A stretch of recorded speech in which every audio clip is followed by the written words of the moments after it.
Anytime we run up against some adversity to start the game, you can just see the countenance, the spirit of the team start to diminish. We got to fight. We got to hang in there.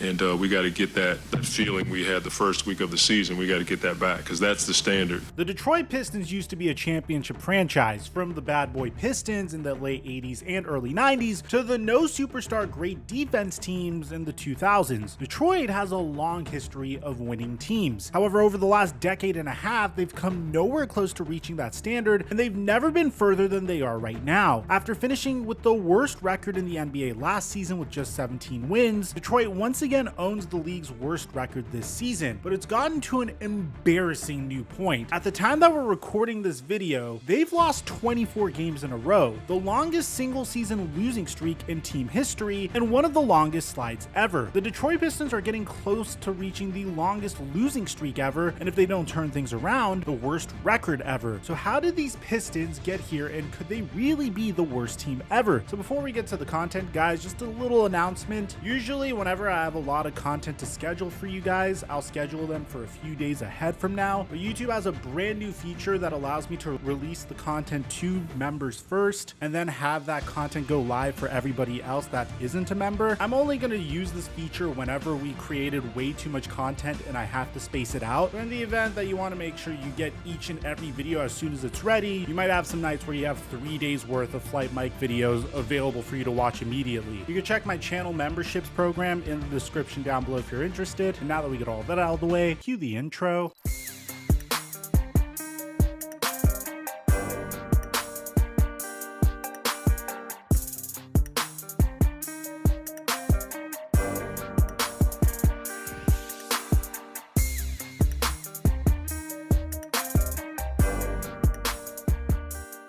We made $1,100 off of a $20 entry on Prize Picks. And it wasn't just me, it was everyone that followed these picks on my Instagram story. And the best feeling is the amount of people that made money as a result of this. I mean, bam, bam, bam, bam! My DMs were flooded, so the best part for me was seeing you guys make money as well. But we're not done yet. PrizePicks has a promo for a free square. All Kevin Durant needs is to score 1 point on Christmas Day, which means we only need to get 1 pick correctly in order to make some more money. If you haven't signed up for PrizePicks, use my promo code microphone to double your deposit up until $100 on PrizePicks. And I give away my picks on a daily basis for free on my Instagram story and now my Snapchat story. We're having so much fun doing this. I'm so happy that I made you guys some money, and thank you PrizePicks for the sponsor. Mic check 1 2 1 2. What's going on, everybody? Right after Detroit finished their second worst season in franchise history, head coach Dwayne Casey announced that he'd be stepping down and moving to a front office role. The Pistons took their time looking for their next coach. Unlike the similarly bad Houston Rockets, who officially hired Ime Udoka in late April, the Pistons didn't even have a coach during the draft lottery. The Detroit Pistons tumbled to the 5th pick after entering the draft lottery with some of the best odds of getting the #1 overall pick and Victor Wembanyama, the greatest NBA prospect since LeBron James. Days later, the Phoenix Suns fired Monty Williams, and this was too good of an opportunity for the Detroit Pistons to pass up. You see, Monty Williams won a lot in Phoenix, nearly 63% of his games, and he helped the Suns win the 2021 Western Conference Finals before losing to the Milwaukee Bucks in the NBA Finals. He followed that up with a league best and franchise record 64-win season and would win Coach of the Year. But after 2 consecutive losses in the conference semifinals, new owner Matt Ishbia decided to move on, even though the team had signed him to an extension in 2022. This is very commonplace whenever a brand new ownership group or a new regime takes over in the front office of an organization. And as a result, Monty Williams was a casualty of that brand new regime, which meant one of the greatest coaching talents in the NBA became available for hire. By the end of the month, the Pistons were firmly linked to the winningest regular season coach of the previous 3 seasons. Pistons general manager Troy Weaver worked in the Oklahoma City front office during Monty's lone season as the Thunder's associate head coach and leaned on that relationship during the interview process. Shams Charania reported that the Pistons were preparing to offer Williams a contract in the range of $10 million a year, which would put him among the league's highest paid coaches. In early June, the move became official after the Pistons announced that he would be their new head coach. The terms of of the contract were not announced, but Woj reported the deal is for 6 years and $78.5 million. Monty even admitted during his introductory press conference that the contract offer was one of the deciding factors in coming to Detroit.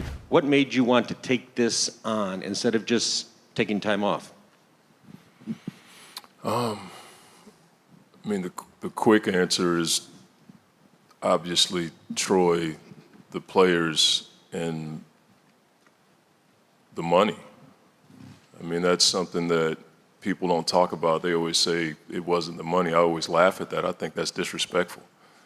When somebody is that generous to pay me that kind of money, one, that should be applauded, and two, it should be talked about. You know, all of It's not like the Detroit Pistons were expected to do what Monty's Phoenix Suns accomplished right away, but that contract suggests that Detroit has big long-term expectations moving forward. With their coach secured, Detroit turned their attention to the draft. With their first pick, the Detroit Pistons selected Osar Thompson, a well-rounded forward from Overtime Elite, with the 5th overall pick. The Pistons had another pick later in the first round when they traded up to take Houston guard Marcus Sasser, 25th overall. With 2 more young players on the team, Detroit looked to add veterans as free agency began. While Detroit was one of just 7 teams with cap space, it was unlikely a top-tier player who would want to join the team who just finished with the league's worst record. Instead of signing free agent veterans to big money contracts, Detroit decided to trade for a pair of vets on expiring deals. On the eve of free agency, the Detroit Pistons acquired Joe Harris from Brooklyn along with 2 second-round picks for cash, and not long after that move, they traded a second-round pick to Washington for point guard Monte Morris. Now, Joe Harris and Monte Morris filled most of Detroit's remaining cap space and joined Bojan Bogdanovic and Alec Burks as their only players older than 25 years old. Detroit wasn't good enough to lure elite talent to town, but also they wanted to see what they already had in their young core before making a major investment that they might regret. And few teams have a stable of recent first-round picks more than Detroit. Along with their 2 picks from this year, Detroit has most of their recent first-round picks from the last few years. Killian Hayes, Isaiah Stewart, Cade Cunningham, Jaden Ivey, and Jalen Duren are all top 20 picks the Pistons have acquired through the draft since 2020. But in addition to that, they also traded for top 10 picks, including 2 former number 2 overall picks from the past 5 NBA drafts. Players like Marvin Bagley III, Kevin Knox II, and James Wiseman, who were all top 10 picks with other teams during recent drafts. Cade Cunningham in particular figured to become the face of the franchise when the Pistons made him the number 1 overall pick in the 2021 NBA draft. And although he had a slow start to his rookie season, he rebounded enough to unanimously make the all-rookie first team and finish 3rd in one of the tightest Rookie of the Year ballots ever. However, Cade Cunningham only played in 12 games last season after he had to have season-ending injury on his left shin. Cunningham declared that he was ready to go and said that this young team was eager to show that they belong.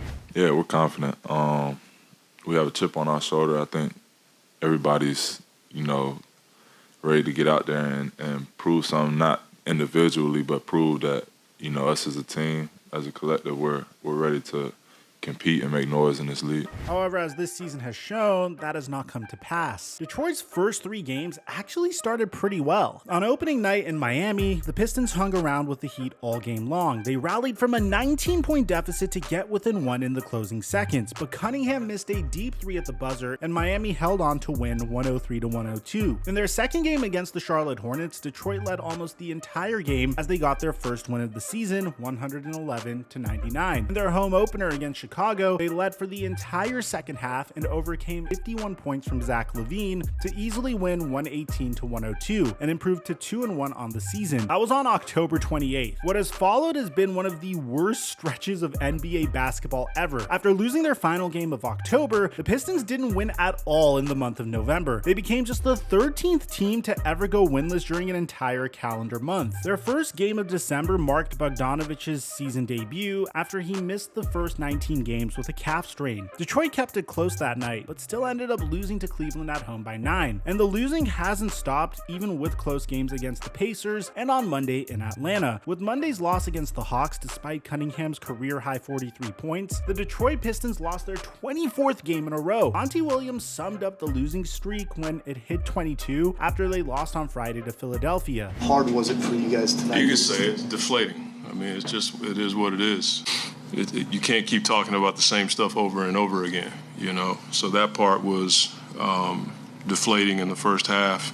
Currently, the Pistons own the league's worst record at 2-25. They are a combined 19-90 since the beginning of last season. The last time the Pistons won, it was before Halloween and the World Series was still going on. There are literally more Marvin Bagleys than there are Pistons wins this season. Wingstop has a promotion with the Pistons that gives fans 5 free boneless wings whenever the Pistons win. The losing streak has made a mockery of that, as fans have only been able to cash in on the deal twice all season. Their logo appears on the Pistons' social media final score graphics and has been shamefully getting further and further away from the score as the losing has continued. Admittedly, it has been an objectively good marketing campaign for Wingstop since they've received so much exposure without having to give fans free wings. All because the Pistons are terrible. So why are the Pistons losing so much? Well, for starters, they're bad as a team at scoring the ball, which it turns out is an important part of winning basketball games. With Bogdanovich and Duren each missing more than 10 games, they've struggled to find consistent scoring outside of Cade Cunningham. Every team but Portland and Memphis averages more points per game than them. They make the fewest threes per game and have the worst three-point shooting percentage in the league. The Pistons average the second most turnovers per game, and only Portland and Memphis get more of their shots blocked a night. On defense, they average the third fewest steals per game and commit the most personal fouls a game. They're one of 6 teams allowing over 120 points a game and own the worst point differential in the NBA. They also have quite a bit of overlap at 2 key positions. Cade Cunningham, Jaden Ivey, and Killian Hayes all play point guard. Jalen Duren, Isaiah Stewart, and James Wiseman all play center. There simply aren't enough minutes in a game to give all those guys an opportunity to play, much less play well. Not to mention there's very little roster continuity. Killian Hayes and Isaiah Stewart, both first-round picks in 2020, are the longest tenured Pistons, and they're each only 22 years old. Over the last few seasons, there's been a constant churn of adding high draft picks and cycling out veterans. Jeremy Grant, Mason Plumlee, Dennis Smith Jr., Christian Wood, and Kelly Olynyk are some of the veterans who have come and gone. Luke Kennard, Bruce Brown, and Sadiq Bey are recent draft picks who have gone on to produce for other teams.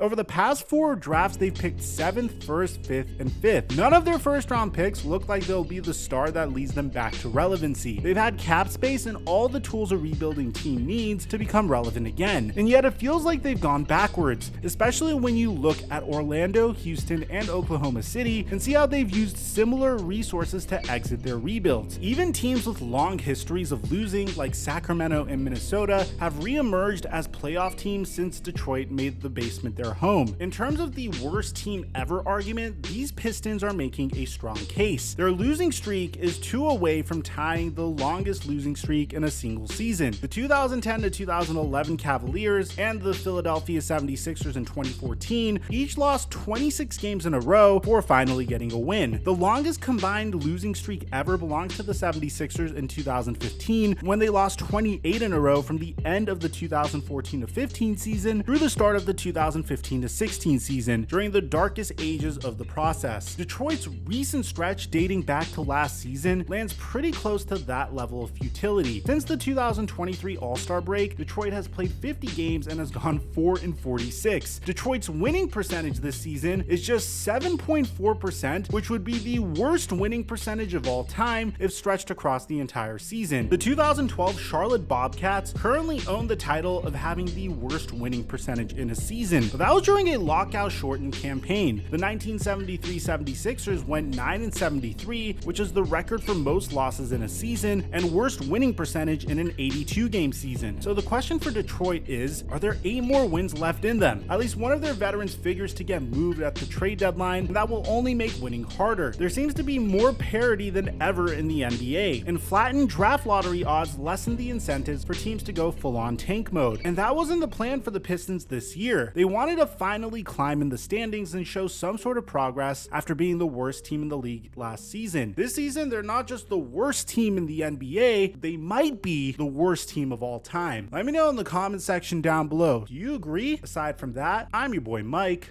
and I'm dropping our mic until our next upload.